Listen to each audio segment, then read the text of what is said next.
પૂનમ કવા અને સ્વાગત છે તમારું પૂનમ્સ ફ્લેવર કિચનમાં। આજે હું તમને એક એવી રેસિપી શીખવાડવાની છું જે નાના બાળકોથી માંડીને વડીલો સુધી સૌની પ્રિય હોય છે। હા, એ છે ગાર્લિક બ્રેડ। અને આજે હું તમને 3 જાતની ગાર્લિક બ્રેડ શીખવાડવાની છું, અલગ અલગ રીતથી। આપણે પહેલી રીતથી બનાવવાનું ચાલુ કરીએ। એના માટે મેં અહીંયા એક બાઉલ લઈ લીધો છે, એની અંદર હું નાખીશ બટર। આ સોફ્ટ બટર લેવાનું છે, મેલ્ટેડ બટર નથી લેવાનું। અને ફ્રીઝમાંથી કાઢેલું ઠંડુ ઠંડુ બટર પણ તમારે નથી લેવાનું। આ રીતે સોફ્ટ થઈ ગયું એ રીતનું બટર લેવાનું, જેમાં ઇઝીલી બધી વસ્તુ મિક્સ થઈ જાય।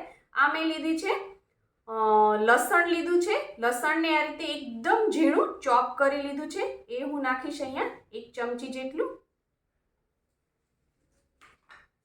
એની સાથે જ હવે આપણે નાખીશું ચીલી ફ્લેક્સ છે। આ ઓપ્શનલ છે, તમારે ન નાખવા હોય તો ન નાખતા, પણ આનાથી બહુ જ સરસ ટેસ્ટ આવે છે। આ ઓરેગાનો છે અને મિક્સ હર્બ્સ છે। તમારે ખાલી ઓરેગાનો હોય તમારી પાસે તો એ પણ નાખી શકો છો। એ બંને મેં અડધી અડધી નાની ચમચી નાખી છે। હવે હું આમાં નાખીશ એકદમ ઝીણી ચોપ કરેલી કોથમીર છે, એ હું નાખું છું આની અંદર 1 નાની ચમચી જેટલી। ઓરિજિનલી તો આની અંદર પાર્સલે નખાતા હોય છે, પણ આપણે આને થોડો ઇન્ડિયન ટચ આપીએ છીએ એટલે મેં અહીંયા કોથમીર નાખી છે। તમારી પાસે પાર્સલે હોય તો તમે એ પણ નાખી શકો છો। અને આ મેં સોલ્ટેડ બટર લીધું છે, તમે જો નોર્મલ બટર લીધું હોય તો તમે એની અંદર થોડું મીઠું નાખી દેજો। હવે આ બધી વસ્તુને આપણે સરસ આ રીતે મિક્સ કરી દઈશું। જો સોફ્ટ બટર હશે તો ઇઝીલી મિક્સ થઈ જશે। બટરને મેલ્ટ નથી કરવાનું, નહીતર એનો ટેસ્ટ ખરાબ થઈ જશે। હવે હું અહીંયા એક આ બ્રેડ લઉં છું, બ્રેડની ઉપર આપણે જે આ ગાર્લિક અને બટરનું મિક્સચર કર્યું છે એ એપ્લાય કરી દઈશું। આ રીતે ઇવનલી સ્પ્રેડ કરી દેવાનું અને સારી એવી થોડી ક્વોન્ટિટીમાં લગાડવાનું, સાવ થોડું થોડું નહીં લગાડવાનું, નહીતર ટેસ્ટ સારો નહીં આવે। મેં અહીંયા ગેસ ઉપર એક નોનસ્ટિક રાખી દીધી છે અને હવે એના ઉપર હું એક ગાર્લિક બ્રેડ મૂકું છું। જે આપણે આ બટરવાળો પાર્ટ છે એ નીચેની સાઈડ રાખવાનું, જ્યારે પહેલી વાર આપણે શેકીએ ત્યારે આ રીતે શેકવાની। અને હું 4 ગાર્લિક બ્રેડ મૂકી દઉં છું। ગાર્લિક બ્રેડ બનાવવી બહુ જ ઇઝી છે, તમે જાજી ક્વોન્ટિટીમાં બનાવતા હો તો એકસાથે ઘણી બધી એક જ તવીમાં મૂકી દો તો એકસાથે 7-8 ગાર્લિક બ્રેડ રેડી થઈ જશે। હવે હું ગેસની ફ્લેમ ધીમી રાખું છું, કારણ કે આપણે અંદર જે ઉપર બધું નાખેલું છે એ બધું કાચું છે, એને સરસ આમાં બેક થવા દેવાનું છે। તમારી પાસે માઇક્રોવેવ હોય તો તમે એમાં પણ કરી શકો છો, પણ બધા પાસે એ નથી હોતું, એટલા માટે આજે હું તમને આ રીતે તવી ઉપર શેકીને શીખવાડું છું, એટલે બધા લોકો ઘરે બનાવી શકે। અને ગેસની ફ્લેમ ધીમી રાખવાની છે, એકદમ સ્લો, તો જ આ બધું સરસ કૂક થશે, નહીતર તરત જ બળી જશે। ધીમા તાપે 1 થી 2 મિનિટમાં જ આ તરત જ શેકાઈ જાય છે। હવે આપણે આને ફ્લિપ કરી લઈએ। પાછળ પણ કંઈ લગાડવાની જરૂર નથી, કારણ કે લોડીમાં ઓલરેડી બટર છે જ તે, એટલે સરસ થઈ જશે કૂક। તમારે ધ્યાન રાખવાનું, આમાં એક જ વાતનું ધ્યાન રાખવાનું છે કે જે આપણે ગાર્લિક ને બધી હર્બ્સ નાખી છે એ બળવી ના જોઈએ। તમને એમ થશે કે આણે ચીઝ તો ન નાખ્યું, ગાર્લિક બ્રેડ બનાવી, તો આ પહેલી રીત છે।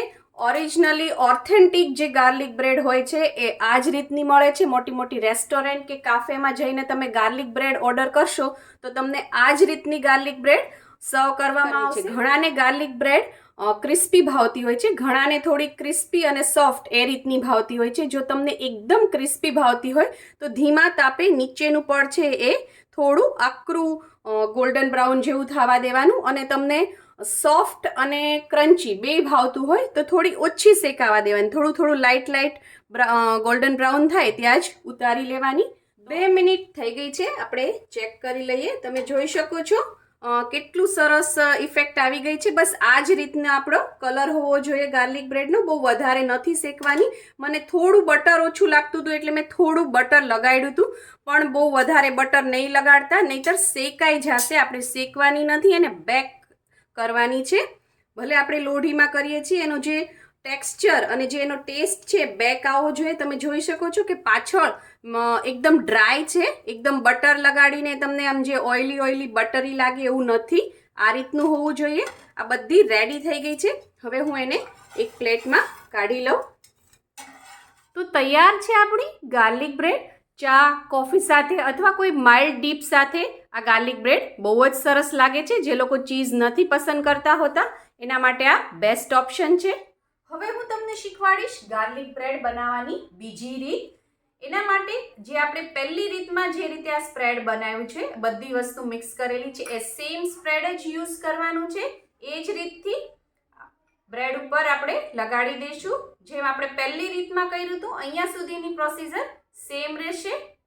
મેં અહીંયા એક નોનસ્ટિક પેન રાખી દીધી છે અને ગેસની ફ્લેમ સ્લો જ રાખી છે. હવે સેમ આપણે પહેલી રીતમાં કર્યું એ જ રીતે આ ઉપરનો ભાગ છે બટરવાળો એ નીચે લગાડવાનો છે.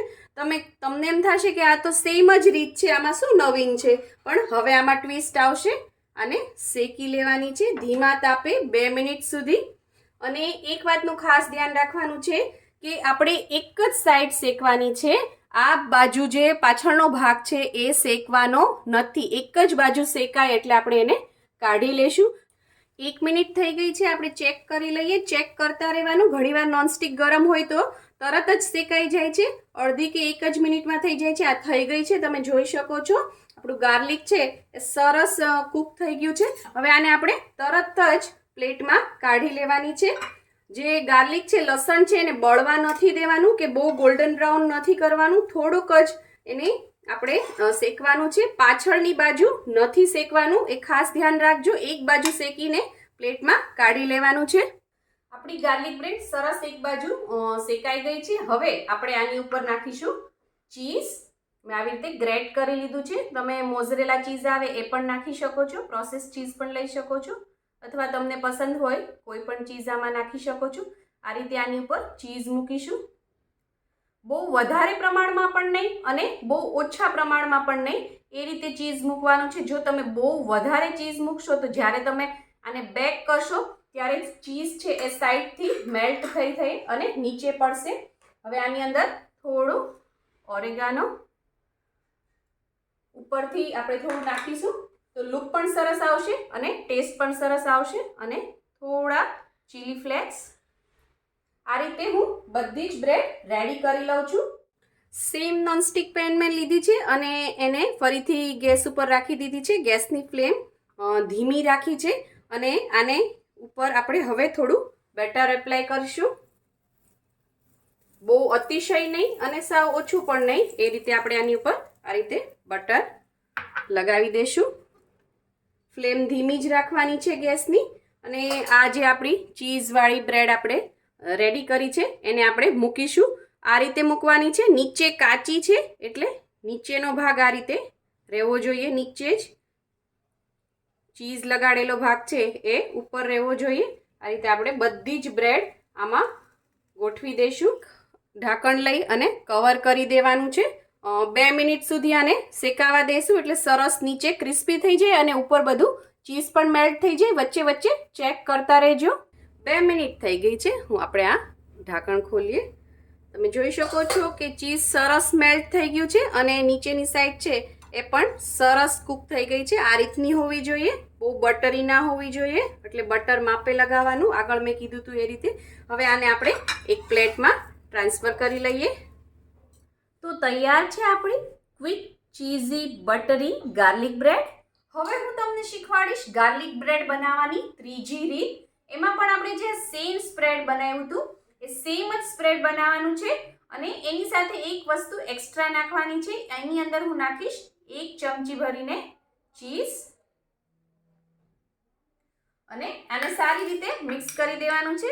અને આ સ્પ્રેડ આપણે બ્રેડ ઉપર લગાડી દઈશું અને તરત જ એના ઉપર આ રીતે ગ્રેટ કરેલું ચીઝ તમારે લગાડી દેવાનું છે. બહુ વધારે પડતું ચીઝ નથી નાખવાનું, નહીતર બીજી બધી વસ્તુનો ટેસ્ટ દબાઈ જશે. અને એની ઉપર આપણે ઓરેગાનો, મિક્સ હર્બ્સ અને ચીલી ફ્લેક્સ નાખીને આ રીતે બધી જ બ્રેડ આપણે રેડી કરી લઈએ. ફરીથી અહીંયા પેનને મેં ગેસ ઉપર ગરમ કરી લીધું છે અને આપણે બટર એપ્લાય કરી દઈશું થોડું.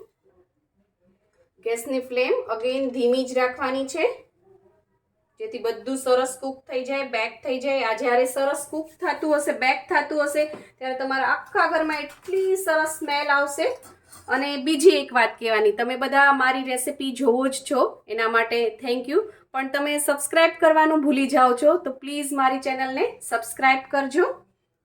અને ફરીથી આને આપણે કવર કરી દઈશું અને સારી એવી રીતે એને કૂક થવા દઈશું, કારણ કે આમાં બધી જ વસ્તુ રો છે અને બળવું ના જોઈએ અને ઉપરનું ચીઝ મેલ્ટ થઈ જવું જોઈએ. આ રીતે 2 મિનિટ આને કવર કરી અને કૂક થવા દઈશું. 2 મિનિટ થઈ ગઈ છે. ફરીથી આપણે આ ખોલીએ. તમે જોઈ શકો છો ચીઝ સરસ મેલ્ટ થઈ ગયું છે અને નીચે પણ ક્રિસ્પી થઈ ગઈ છે. હું એને એક પ્લેટમાં કાઢી લઉં છું. બીજી એક મહત્વની ટિપ્સ કે જ્યારે પણ તમે ગાર્લિક બ્રેડ બનાવો ત્યારે જે આ તવો છે એ ક્લીન હોવો જોઈએ. એકવાર તમે એક સ્લોટ રેડી કરી લીધો પછી બીજો રેડી કરતા હો તો આ રીતે ટીશ્યુ અથવા એક કપડાથી આ રીતે ક્લીન કરી લેવાનું, પછી જ બનાવવાની, તો સરસ બનશે. નહીંતર આ બધું જે પહેલાંનું હશે એ બળતું જશે અને ટેસ્ટ ખરાબ કરી દેશે. આપણે આની અંદર સિમ્પલ ચેન્જીસ કર્યા છે ત્રણેય ગાર્લિક બ્રેડમાં, તો પણ ત્રણેય ગાર્લિક બ્રેડનો ટેસ્ટ છે એ અલગ અલગ આવશે. તમે જરૂરથી ઘરે બનાવજો, ટ્રાય કરજો. કેવું બન્યું છે એ મને જરૂરથી કોમેન્ટ કરજો. જો તમને મારી આ રેસીપી પસંદ આવી હોય તો લાઇક, શેર, કોમેન્ટ કરો. પ્લીઝ મારી ચેનલને સબસ્ક્રાઈબ કરો અને હા, બેલ આઇકન દબાવવાનું ના ભૂલશો, જેથી આવી જ સરસ મજાની વાનગીઓ તમારા સુધી પહોંચતી રહે. Thank you. આવજો.